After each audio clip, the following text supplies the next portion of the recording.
Hi friends, I'm Rahul. You're watching Hotels Basic Trainings. Please subscribe this channel and also click this bell icon to get this kind of videos in future. Here we go. Thank you.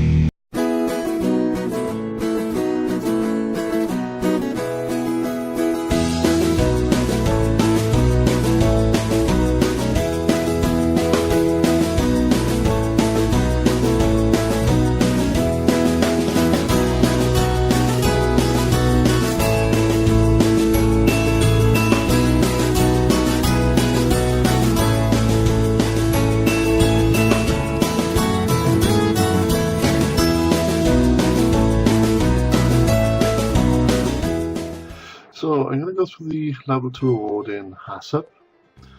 That's HACCP for manufacturing or catering, and in some respects even retail. So it'll be a series of modules that I'm going to go through, all by a PowerPoint presentation. The modules are going to cover, there were 14 altogether. The first one, I'll be looking at a course introduction and an understanding of food safety. Module 2 will cover hazards. Module 3 is all of our prerequisite programs. Module 4 are the legal requirements and HACCP principles. Module 5 we'll be looking at preparing for implementation of HACCP. Module 6 is all about flow diagrams. Module 7 hazard analysis.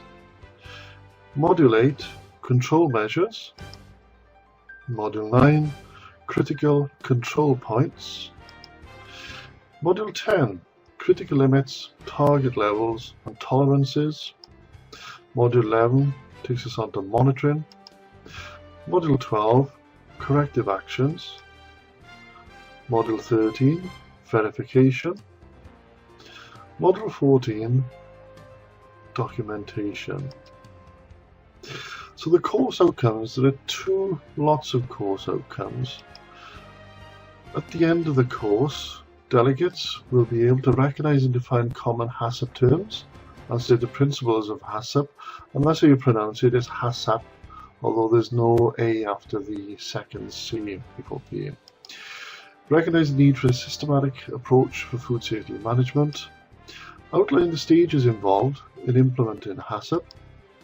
Identify common food hazards and controls. Explain the importance of identifying critical control points. Explain the process and monitoring. Describe HACCP verification procedures. On the second sheet, delegates will also be able to explain the process of monitoring, describe the purpose of corrective action in HACCP, outline the importance of verifying, reviewing and documenting HACCP systems in a catering environment, describe the documentation and records needed to support a HACCP system. So let's have a look at some definitions first of all. Food safety management is the overarching principle. But let's have a look at one definition, safe food. This is food which is free of contaminants and will not cause harm, illness or injury. And that's the whole ethos of HACCP, is to provide food which is safe. So food which is safe to eat by the consumer, it's not going to make them ill, there's not going to be anything in there which could cause damage or injury to the inside of their mouth. So from a customer point of view, we should be able to go out and expect safe food, demand safe food in fact, from the people that supply us with food that we buy, and in turn we as food handlers must provide food that is safe. It's the responsibility of all food businesses to implement a food safety management system. And a food safety management system are the policies, procedures, practices, controls and documentation that ensure the food sold by a business is safe to eat and is free from contaminants. We'll look at the major contaminants later on. There are 3 or 4 major contaminants which we'll look at. There's other types of food safety management systems. One is QA, quality assurance and end product testing. Assured safe catering, which really died a death in the late 80s. HACCP, which is what we'll be looking at in this course of modules.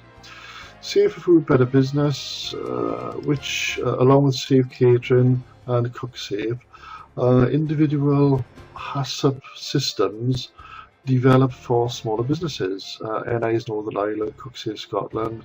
In England and Wales is called Safer Food, Better Business. These, at the very least, the British government decided to be flexible with small businesses and said that, right, instead of having a full-blown HACCP system, you can use this smaller, although more robust, not as robust, well, it is as robust as the main HACCP system, but there's less paperwork involved because it depends really on the size and complexity of the business. And these systems can be downloaded free of charge from the Food Standards Agency's website. So HACCP, where did it all come from?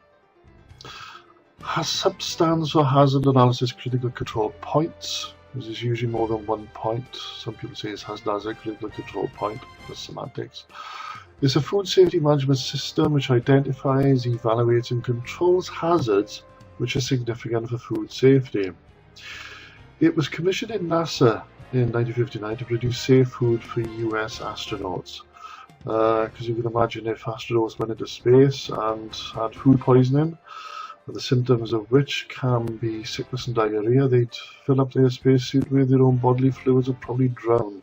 So they didn't want that to happen.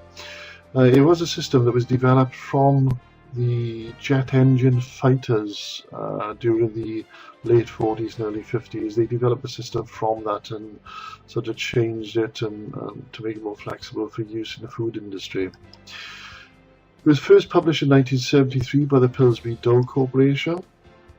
It was developed and promoted internationally by the World Health Organization, by the FAO, which is the Food and Agricultural Organization of the United Nations, the NACMCF, which stands for the National Advisory Committee on Microbiological Criteria for Foods, and the Food Standards Agency. And the Codex Alimentarius Commission said is the most effective system of food safety assurance.